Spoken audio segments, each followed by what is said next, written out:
আপনাদের সবাইকে জানাই আন্তরিক অভিনন্দন ও শুভেচ্ছা।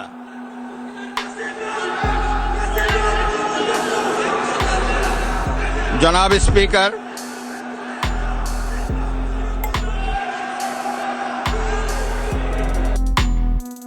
বিরোধী দলীয় নেতারা রাষ্ট্রপতির সাথে এটা কেমন ধরনের আচরণ করলো, এর কারণ জানতে চাইলে হাসনাত আব্দুল্লাহ বলেন, রাষ্ট্রপতি তো তার শপথ ভঙ্গ করেছে এবং সে তো ফেসিস্ট অ্যানাবেলার এবং এই কিলিং প্রসেসটাকে সে সহযোগিতা করেছে জুলাইয়ের। তো সেই জায়গা থেকে তার মোরাল তো কোনো গ্রাউন্ড নাই আজকে জুলাইয়ের মধ্য দিয়ে অর্জিত এই পার্লামেন্টে সে ভাষণ দেওয়ার।